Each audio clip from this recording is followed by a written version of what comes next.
हरे कृष्णा। श्रीमद् भगवत गीता अध्याय 1। कुरुक्षेत्र के युद्ध स्थल में सैन्य निरीक्षण। धृतराष्ट्र उवाच धर्मक्षेत्रे कुरुक्षेत्रे समवेता युयुत्सव मामका पांडवा सचैव किम कुर्वत संजय। धृतराष्ट्र ने कहा, है संजय, धर्म भूमि कुरुक्षेत्र में युद्ध की इच्छा से एकत्र हुए मेरे तथा पांडु के पुत्रों ने क्या किया। संजय उवाच दृष्ट्वा तु पांडवानीकं व्यूढ़ं दुर्योधनस्तदा आचार्य मुसडंग में राजा वचनम बब्रीत। संजय ने कहा, है राजन, पांडु पुत्रों द्वारा सेना की व्यूह रचना देखकर राजा दुर्योधन ने अपने गुरु के पास जाकर गया और उसने यह शब्द कहे, पश्येताम पांडु पुत्रा नामाचार्य महतमी चमूम व्यूढ़ाम द्रुपद पुत्रैन तव शिष्यान धीमता।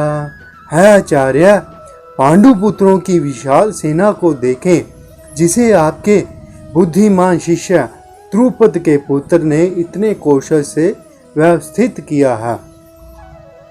अत्र शूरा महेश्वासा भीमाजु अर्जुन समायुधि युयुधानो विराट सच द्रुपद सच महारथ। इस सेना में भीम तथा अर्जुन के समान युद्ध करने वाले अनेक वीर धनुर्धर हैं, यथा महारथी युयुधान, विराट तथा द्रुपद। धृष्टकेतु सचेतिकांत काशीराज सच वीर्यवान पुरुजित कुंती भोज सच शब्द शव्य सच नरपुडंग। इनके साथ ही धृष्टकेतु, चेकितान, काशीराज, पुरुजित, कुंती भोज तथा शैब्य जैसे महान शक्तिशाली योद्धा भी हैं। योद्धा मनु शुच विक्रांत उत्तम मोजा सच वीर्यवान सुभद्रो द्रौपदेया सच सर्वैव महारथा। पराक्रमी युधामन्यु, अत्य शक्तिशाली उत्तम मौजा, सुभद्रा का पुत्र तथा द्रौपदी के पुत्र, यह सभी महारथी हैं। अस्माकं तु विशिष्टा यतानि बोधतिव्योतम नायिका मम सैन्यस्य संज्ञार्थता ब्रवीमिति त। किंतु है ब्राह्मण श्रेष्ठ, आपकी सूचना के लिए मैं अपनी सेना के उन नायकों के विषय में बताना चाहूँगा जो मेरी सेना को संचालित करने में विशेष रूप से निपुण है। भवानी भीषम सच कर्ण सच कृप सच समिति जय अश्वत्थामा विकर्ण सोमदत्ति सत तैव च। मेरी सेना में स्वयं आप, भीष्म, कृपाचार्य, अश्वत्थामा, विकर्ण तथा सोमदत्त का पुत्र पुरीशवा आदि हैं, जो युद्ध में सदैव विजयी रहे हैं। अन्य च बहुशूरा मदर्थे तयक्त जीविता नाना शस्त्र प्रहरना सर्वे युद्ध विशारदा। ऐसे अन्य वीर भी हैं जो मेरे लिए अपना जीवन त्याग करने के लिए उद्यत हैं। वह विविध प्रकार के हथियारों से सुसज्जित हैं और युद्ध विद्या में निपुण हैं। अपर्याप्तम तदसमाकाम बलम भीष्मा भीर्षितम पर्याप्तम वित्तिव दमेतेषां बलम भीमा विरक्षितम। हमारी शक्ति अपरिमेय है और हम सब पितामह द्वारा भली भांति सुरक्षित हैं, जबकि पांडवों की शक्ति भीम द्वारा भली भांति सुरक्षित होकर भी सीमित है। अयनेषु च सर्वेषु यथा भागम वस्थिता भीष्मेवा भीषन्तु भवंत सर्वैवहि। अत्यप सेना व्यूह में अपने अपने मोर्चों पर खड़े रहकर आप सभी भीष्म पितामह को पूरी सहायता दें। तस्य संजन हर्षः कुरु वृद्ध पितामह सिंहनादम विन घोषचे सडंकम ददमो प्रतापवान। तब कुरु वंश के व्योवृद्ध परम प्रतापी वृद्ध पितामह ने सिंह की सी ध्वनि करने वाले अपने शंख को उच्च स्वर से बजाया, जिससे दुर्योधन को हर्ष हुआ। तत् सडंक्ष भैसर्च पन्वान कगो मुखा सह सेवा भया हयंत सशब्द सतु मूलो अभंत। तत्पश्चात शंख नगाड़े बिगुल तोरी तथा सिंह सहसा एक साथ बज उठे। वह समवेत स्वर अत्यंत कोलाहल पूर्ण था। तत्श्वेत हरियुक्ते महंती सदन ने स्थित माधव पांडव सचैव दिव्यो सडंखो प्रधमुत्मतु। दूसरी ओर से श्वेत घोड़ों द्वारा खींचे जाने वाला विशाल रथ पर आसीन श्री कृष्ण तथा अर्जुन ने अपने अपने दिव्य शंख बजाए। पांडजन्य ऋषिकेशो देवदत्तम धनंजय पौंड्रम दधमो महासडंखम भीमकर्मा विकोधर। भगवान श्री कृष्ण ने अपना 5 जन्य शंख बजाया। अर्जुन ने देवदंत शंख तथा अति भोजी एवं अति मानवीय कार्य करने वाले भीम ने पौंड्र नामक शंख बजाया। अंत विजयम राजा कुंती पुत्रो युधिष्ठिर नकुल सहदेव सच सुघोषमणि पुष्पको काश्य परम विवाश शिखंडी च महारथ तिष्ठ धूम्नो विराट सच सात्विकी सच पराजित द्रुपदो द्रुपदय सच सर्वश प्रीति वितते सौभद्र सच महाबाहु सडंखा न दधमु पृथक पृथक। है राजन, कुंती पुत्र राजा युधिष्ठिर ने अपना अंत विजय नामक शंख बजाया तथा नकुल और सहदेव ने सुघोष एवं मणिक पुष्पक शंख बजाए। महान धनुधर काशीराज परम योद्धा शिखंडी तिष्ठ धूमन विराट अजय सात्विक द्रुपद द्रौपदी के पुत्र तथा सुभद्रा के महाबाहु पुत्र आदि सबों ने अपने अपने शंख बजाए। सघोषो धृष्ट राष्ट्र नाम हृदय यानी वैदारत नभ सच पृथ्वीम चैव तुमोलो अभ्यानुदायन।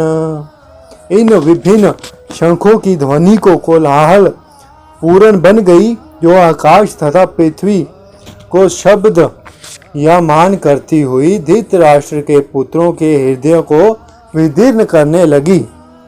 अथ व्यवस्थिता दृष्ट्वा धृतराष्ट्र कपिध्वज प्रवृत्ते शस्त्र संपाते धनुर्धम्या पांडव ऋषिकेशम तदा वाक्य विद्माह मधीपते।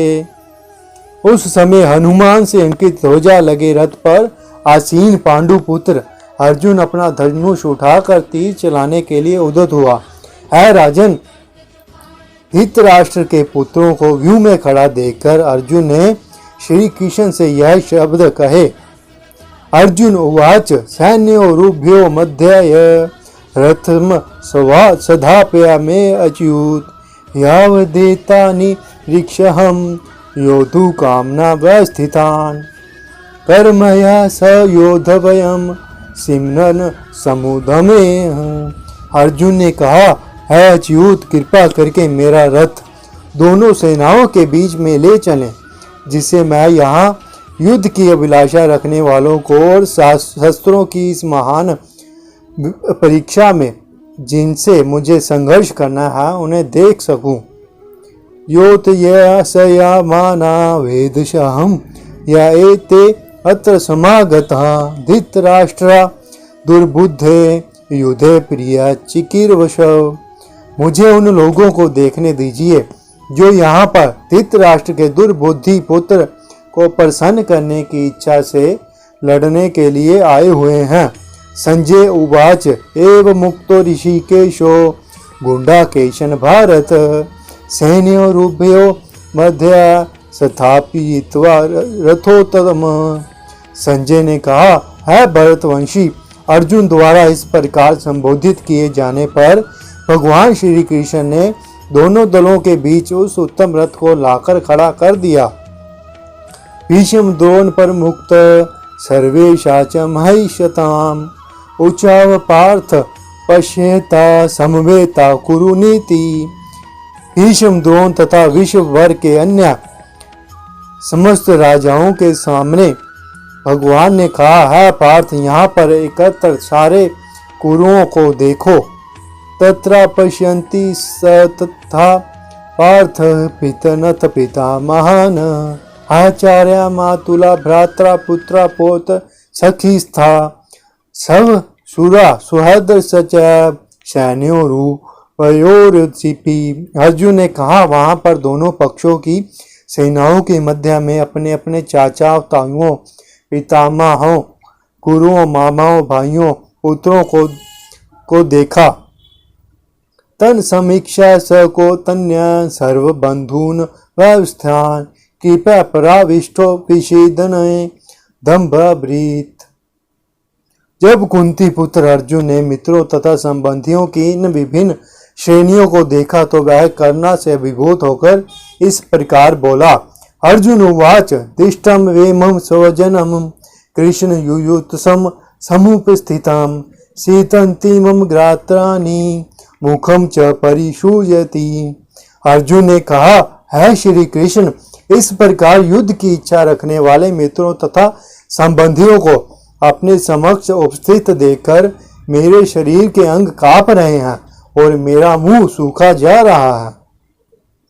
वैपशु सच शरीरे में रोम हर्षच उज्जायते गांडीवम शस्त्रते हस्ता तव कवच परिदहते। मेरा सारा शरीर कांप रहा है, मेरे रोंगटे खड़े हो रहे हैं, मेरा गांडीव धनुष मेरे हाथ से सरक रहा है और मेरी त्वचा जल रही है।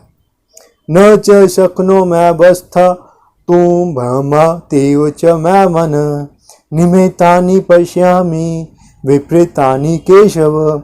मैं यहाँ अब और अधिक खड़ा रहने में असमर्थ हूँ, मैं अपने को भूल रहा हूँ और मेरा सिर चकरा रहा है श्री कृष्ण, मुझे तो केवल अमंगल के कारण दिख रहे हैं।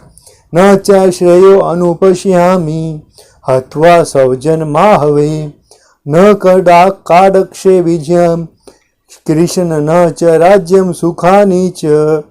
यह श्री कृष्ण, इस युद्ध में अपने ही सौजनों का वध करने से ना तो मुझे कोई अच्छाई दिखती है और ना मैं उनसे किसी प्रकार की विजय राज्य या सुख का इच्छा रखता हूँ।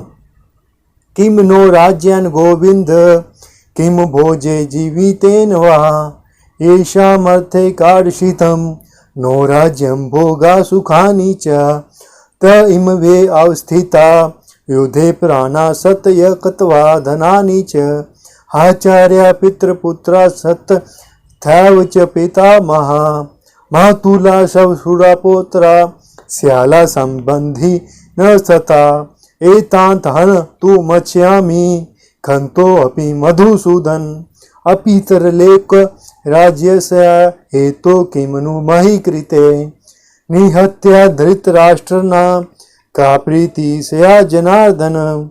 है गोविंद, हमें राज्य सुख अथवा इस जीवन से क्या लाभ, क्योंकि जिन सारे लोगों के लिए हम उन्हें चाहते हैं वह ही इस युद्ध भूमि में खड़े हैं। है मधुसूदन, जब गुरुजन पितरगण पुत्रगण पितामह मामा ससुर पौत्रगण साले तथा अन्य संबंधी अपना धन एवं प्राण देने के लिए तत्पर हैं और मेरे समक्ष खड़े हैं, तो फिर मैं इन सबको क्यों मारना चाहूँगा, भले ही वह मुझे क्यों ना मार डालें। है जीवों के पालक, मैं इन सबों से लड़ने को तैयार नहीं, भले ही बदले में मुझे तीनों लोग क्यों ना मिलते हों। इस पृथ्वी की तो बात ही छोड़ दो, भला धृतराष्ट्र के पुत्रों को मारकर हमें कौन सी प्रसन्नता मिलेगी। पाप मेवा शय सतमान हंत वेता तान्यनी तस्मन्हार्य वयम हन्तुं धृतराष्ट्र संबाधवान सब जन्म ही कतम हत्वा सुखिन सयाम माधव। यदि हम ऐसे आततियों का वध करते हैं तो हम पर पाप चढ़ेगा। अंत यह उचित नहीं होगा कि हम धृतराष्ट्र के पुत्रों तथा उनके मित्रों का वध करें। है लक्ष्मीपति कृष्ण, इससे हमें क्या लाभ होगा और अपने ही कुटुंबियों को मारकर हम किस प्रकार सुखी हो सकते हैं। यद्यपयते न पश्यन्ति लोभोपहत चेतस कुलशकृतं दोषम मित्रद्रोहे च पातक्रम कथम न ज्ञानमस्तमाभिः पापादस्मा निवर्तितुं कुलशकृतं दोषम पश्यन्ति जनार्दन। है जनार्दन, यद्यपि लोभ से अभिभूत चित्त वाले यह लोग अपने परिवार को मारने या अपने मित्रों से द्रोह करने में कोई दोष नहीं देखते, किंतु हम जो परिवार के विनिष्ट करने में अपराध देख सकते हैं, ऐसे पाप कर्मों में क्यों प्रवृत्त हों। कुल क्षये पश्यन्ति कुल धर्मा सनातना धर्मे नष्टे कुलम कित सब धर्मो अभिव्यक्त युत।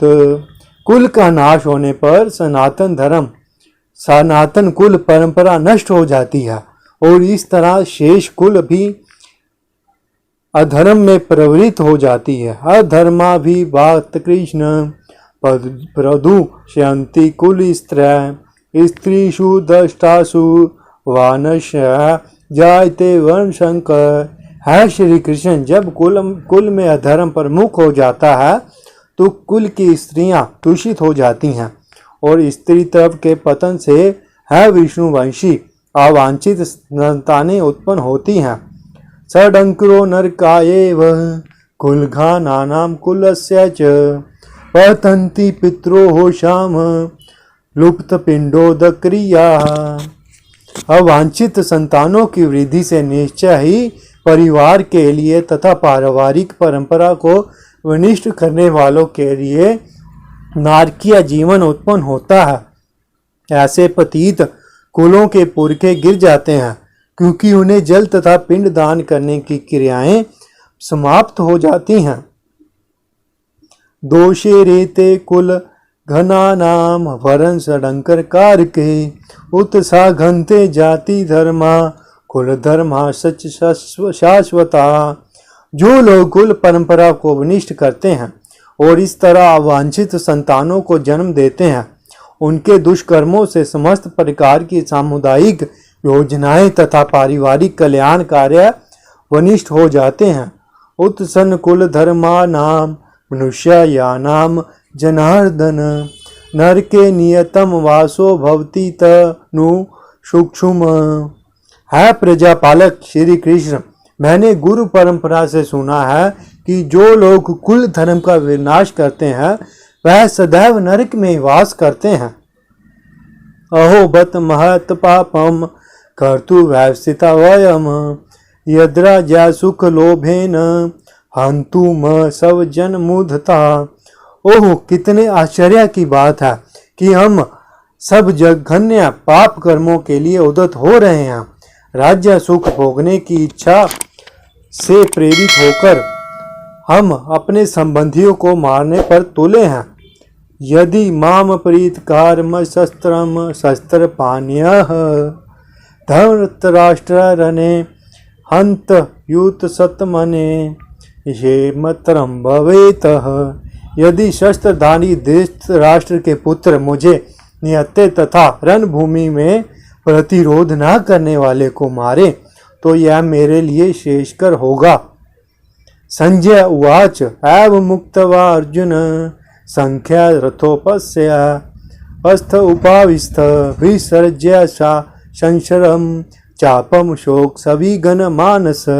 संजय ने कहा, युद्ध भूमि में इस प्रकार कहकर अर्जुन ने अपना धनुष तथा बाण एक को रख कर और शोक संपत्त चित्त से रथ के आसन पर बैठ गया। इस प्रकार श्रीमद् भगवद गीता के पहले अध्याय का भक्ति वेदांत तात्पर्य पूर्ण हुआ। हरे कृष्ण कृष्ण कृष्ण हरे हरे, हरे राम राम राम हरे हरे।